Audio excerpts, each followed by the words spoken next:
Here is a timeline of key factors leading to the mid-air collision over the Potomac. With Donald Trump recently re-elected and officially taking office on January 20, 2025, the sequence of FAA leadership changes, aviation policy shifts, and air traffic control staffing issues needs to be accurately structured to reflect realistic decision-making and its consequences leading up to the Black Hawk helicopter and American Airlines mid-air collision on January 29, 2025. On January 20, 2025, Donald Trump was sworn in as president for his second term. Within hours of the inauguration, Michael Whitaker, the FAA administrator, resigned under pressure, a move reportedly influenced by Elon Musk, a close Trump advisor.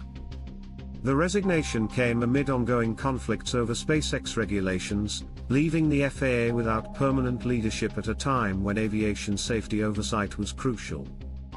An interim director was appointed, but the lack of experienced leadership immediately delayed regulatory oversight within the agency. Aviation experts raised concerns about a lack of direction at the FAA, particularly as air traffic safety incidents were rising across the country.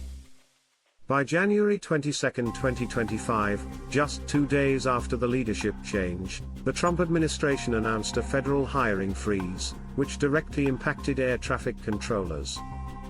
The freeze halted new recruitments and training, exacerbating an already existing staffing crisis. At multiple airports, controllers were already working extended shifts to compensate for workforce shortages, and the hiring freeze meant no new trainees would be entering the pipeline.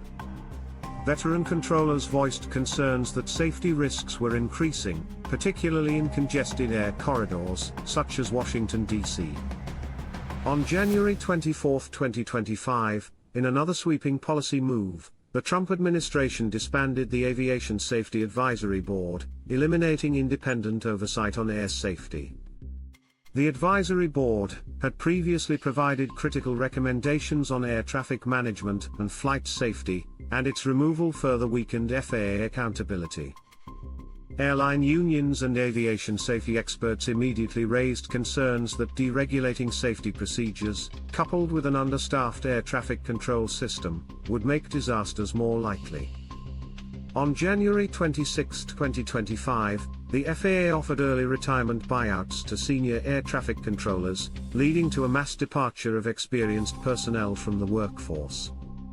These retirements left control towers, including Washington, D.C.'s air traffic management system, critically short-staffed. With the hiring freeze in place, there were no immediate replacements for the highly trained controllers who had left the system. Newly hired controllers, many of whom were in training, were unable to take over critical air traffic control duties, further straining the system. By January 27, 2025, just 48 hours before the collision, Washington, D.C.'s control towers were operating at maximum capacity, struggling to handle high-volume flight traffic. Internal FAA reports warned of congestion in the airspace over the Potomac River, but a scheduled safety review to assess near-miss risks was postponed due to administrative delays. Multiple pilot reports highlighted delayed responses from air traffic control, further raising red flags about an imminent aviation disaster. On the morning of January 29, 2025, the day of the collision, American Airlines Flight 5342 took off as scheduled, communicating with an already overstretched air traffic control team. The controllers, managing multiple aircraft simultaneously, struggled to keep up.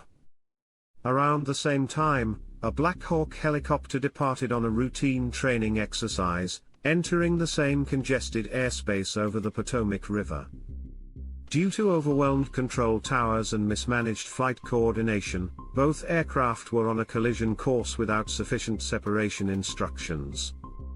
30 minutes before impact, air traffic congestion worsened. This led to a last-minute altitude adjustment for the American flight.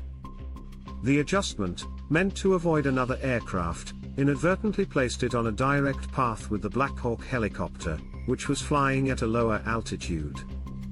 Due to understaffed control towers and ongoing miscommunications, the necessary altitude correction for the Black Hawk was not properly communicated, allowing both aircraft to continue into the same air corridor.